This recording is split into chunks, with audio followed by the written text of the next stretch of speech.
Non, Joe, tu es trop bête. Wallahi, man, je suis fan de ta gamme, tu es un bâtard. Hein? Non, Wallahi, man, Joe, tu es un maudit. Et tu sais que... Hein? Est-ce que... Attends. Je vais te donner l'an pour ça, faut faire Atalakou là. Mais c'est Atalakou qui est là. Mais faut bien faire. Non, en Côte d'Ivoire, dans Atalakou, on insulte les gens, des fois on les frappe même. Des fois, tu peux être dans un quartier, on te gifle, on dit j'aime ta gamme. Non, tu as tué. Ça dit RTI, ils ont envoyé le Libanais, puis ils t'ont envoyé toi. Ouais. Vraiment, il ne sait pas si on se l'a payé cette année. Ouais. Clientelex, mesdames et messieurs. Waouh. Faut rien. Il m'a demandé 50 000 pour faire ça. Il lui a donné 30 000. Il dit bon, après, c'est 20 000 d'injures à ajouter. Bonsoir, Abidjan. Bonne année, l'argent à tous. C'est ça le plus important. Le reste, là, on s'en fout. Voilà, moi, je me présente pour ceux qui ne me connaissent pas. Je suis Clientelex. Et je suis entrepreneur dans le domaine de l'humour. C'est pas pareil avec un humoriste. Parce qu'un humoriste doit forcément faire rire. Or, souvent, même ton ami que tu connais pour le faire rire, c'est compliqué. À plus forte raison, quelqu'un que tu ne connais pas. Le gars, même il est réel, tu ne sais même pas si ça fait 3 semaines, il n'a pas commencé. C'est toi qui as venu te jouer les ramatoulaïs. Il est quand même de dire, quitte là ton maudit. Or, quand tu es entrepreneur, quand tu investis dans quelque chose, souvent ça peut prendre, souvent ça peut ne pas prendre. Donc moi, aujourd'hui, dans mon passage, si vous ne riez pas beaucoup, dites-vous que c'est l'entrepreneuriat. Ça peut marcher comme ça ne peut pas marcher. Voilà. Donc avant d'être entrepreneur, je suis abobolais. Mais pas n'importe quel abobolais, je suis abobolais de Père, de Fils et de Saint-Esprit. Oui, oui, je viens d'Abobo. Et pour ceux qui ne connaissent pas Abobo, les gens ont tendance à dire que non, Abobo c'est la violence, c'est le vol, c'est criminel. Bon, aujourd'hui je vais vous dire toute la vérité. Tout ce que ces personnes racontent sur Abobo, eh bien, c'est vrai. Ouais, c'est vrai. Mais est-ce que vous connaissez Atekoubé? Bon, pour ceux qui ne connaissent pas Atekoubé, en fait Atekoubé c'est une petite commune qui est entre Adjamé et Yopougon. La commune est tellement petite qu'ils sont 6 dans la commune. Bon, plus le maire, ça fait 7. Mais comme lui, il n'habite pas là-bas, il habite à Cocody, donc ils sont 6. Et tellement la commune est petite, les gars ne peuvent pas aller au bout de leurs idées. Sinon, l'idée sort de la commune. Donc même pour se saluer, il y a un qui dit ça, et puis l'autre, il court, quand il vient, il bloque, il dit lui. Sinon, ça peut passer par là, pour qu'on parle, mais pas qu'on fout. Mais en termes de vol, est-ce que vous connaissez Atekoubé? Je vous jure que si le vol était une religion, Atekoubé, ça allait être la Mecque. C'est là-bas, ils allaient partir faire leur pèlerinage. Parce que les gars, ils sont forts. Les gars, ils sont capables de te voler. Puis toi, tu es capable de dire, Joe, les gars, c'est trop facile, reprenez, il n'y a rien vu dedans. On peut voler quelqu'un devant toi. Et puis tu as dit, non, hey, arrêtez de le voler, volez-moi, c'est trop beau ce que vous faites là. Ils ont volé une femme. J'ai dit, ils ont tout pris sur elle. Elle marchait, elle n'a rien senti. C'est une petite fille qui a dit, ah, mais tante, tu marches nu, hein. Et elle a fui pour rentrer dans une cour. Si. Et en fait, moi, je ne croyais pas, tu vois. Moi, je ne croyais pas. Et puis, je suis parti voir mon oncle à Atekoubé. Et que je suis arrivé là-bas, effectivement, tout était petit. Tu vois, sa maison était petite. J'étais obligé de m'abaisser pour rentrer. Ses fauteuils étaient petits. Sa télé était petite. Mais il voulait me montrer que c'est vrai que sa télé est petite, mais il y a beaucoup de fonctionnalités. Donc, il voulait changer de chaîne. Et c'est lorsqu'il voulait changer de chaîne qu'il s'est rendu compte qu'ils ont volé sa télé. Mais on n'a rien vu dedans. Donc, arrêtez de dire que Abobo, c'est le vol. Non. Et puis, arrêtez de nous condamner. Parce que moi, je pense qu'il y a beaucoup de choses qu'on doit condamner en Côte d'Ivoire ici que personne ne condamne. Les faits de signalisation, venez, on en parle. Qui sait à quoi ça sert? Qui sait? Personne ne respecte les feux en Côte d'Ivoire. Souvent, tu es dans un taxi quand les gars ils grillent le feu. Tu dis, mais champion, tu as grillé le feu. Tu dis, ah ouais, c'est pas feu là. Ouais, il a vu que c'était rouge, mais comme il était lancé, la cause ne me s'est pas arrêtée. Tu te lances comment? Après, moi, quand je suis là, j'ai l'impression que quand ils vont faire auto-école, on les apprend le bon code de la route. Mais quand ils finissent là, à la porte, il y a une voix qui leur dit que c'est pour rouler en Côte d'Ivoire, non? Tout ce que tu as appris là, il faut faire l'inverse. Si. Rien ne va sur la route. Tu vois, souvent les policiers sont là, ils t'arrêtent. Gars là-bas. Et puis ils te laissent, viens ici. Envoie tes pièces. Donc tu ne comprends pas, tu lui demandes, mais autorité, pourquoi vous m'avez arrêté? Il dit, tu n'as pas vu. Tu t'es arrêté sur l'arrêt de la Sotra. Donc toi, tu t'arrêtes et tu regardes, tu ne vois pas d'arrêt. Donc tu dis, mais il n'y a pas d'arrêt. Il dit, bon, ils ont enlevé, sinon souvent c'est là, mais il faut payer quand même. Non, sérieusement, il y a des comportements des gens, quand tu regardes, toi-même tu te poses des questions. Moi je vois des comportements, je me demande si la conscience qu'on a là n'est-elle pas inconscient et l'inconscient n'est-il pas conscient? Si.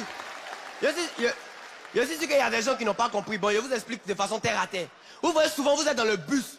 Il y a une voix qui vous dit de payer le ticket. Ça, c'est votre conscience. Elle ne veut pas votre bien. Elle veut que vous dépensez. Et il y a une autre voix qui vous dit, tu vas payer pourquoi?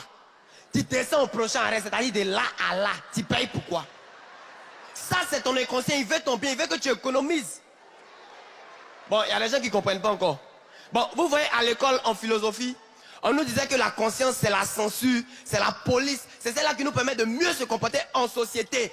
Du coup, en interrogation, on nous posait une première question consciente que tu ne connais pas. Après, on te pose une deuxième question consciente que tu ne connais pas. Ou on te dit, appuie-toi sur la réponse de la première question consciente que tu ne connais pas pour trouver la deuxième question consciente que tu ne connais pas. Ah!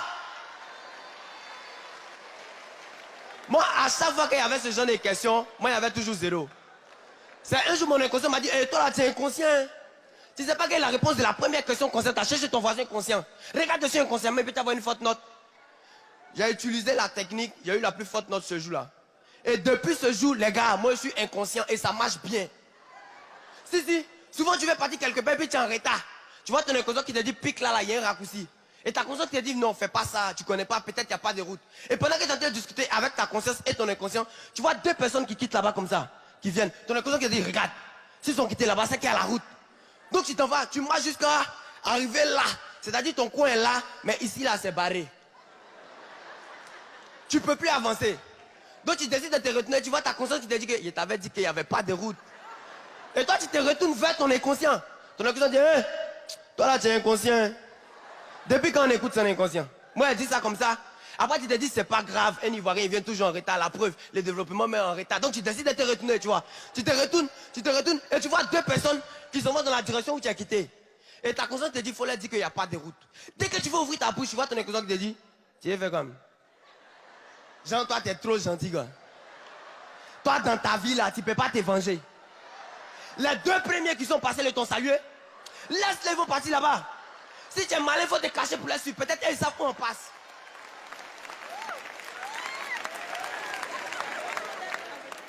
Et effectivement, tu te caches pour les suivre. Arrivé là-bas encore, ici est barré, tu te retournes. Tu vois, ton inconscient il t'aide à marcher, transpirer beaucoup. Tu vois, même souvent quand vous êtes en voiture et puis il y a les embouteillages. Ton inconscient te dit, pique là, il n'y a plus d'embouteillage. Et effectivement, tu piques, il n'y a plus d'embouteillage. Après, si tu es seul, ça va. Mais les gars qui sont derrière toi, ils ne te connaissent même pas ni d'Adam, ni d'Ève, ni de Mahomet, et puis ils te suivent.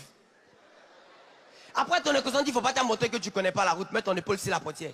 Tu mets ton épaule et puis tu mets la musique à fond. Les gars ils sont tellement à l'aise qu'ils te dépassent.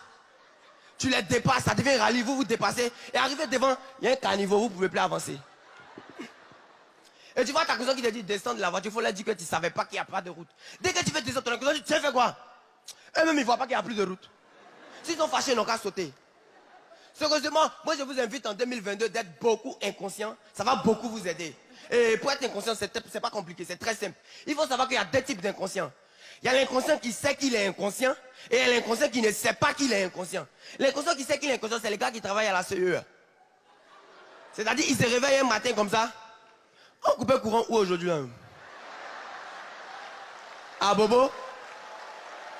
Non, à Bobo, ils ont trop de problèmes. On partit à Cocody là-bas. Ou on ne klaxonne pas l'arrivée à Goff. Et tu vois qu'il arrive là-bas, il coupe le courant. Après lui, il se demande pourquoi il a coupé. Il allume. Après il se demande pourquoi. Il coupe, il allume, il coupe, il allume, il coupe, il allume. Jusqu'à 18h. Et quand il finit, il dit voilà, on a fait une bonne journée aujourd'hui, on a grillé télévision des gens, gratté télé. Là ça va. Demain on coupe vers Koumassi là-bas. Je vous invite vraiment à devenir inconscient. Même en amour ça marche, tu vois. Souvent tu veux draguer une fille comme ça, ta conscience dit non, va pas là-bas, c'est pas ta catégorie. Et puis ton inconscient dit va, il y a combien de souliers, les fonds, va. Et quand tu dis non, ta conscience dit non, va pas. Et puis il soulève tes épaules, il te dépose devant elle et puis il disparaît. C'est là que tu te rends compte que tes ongles ont poussé, pourtant tu as coupé ça matin. Moi-même, je ne sais même pas ce qui m'a envoyé ici. Mais...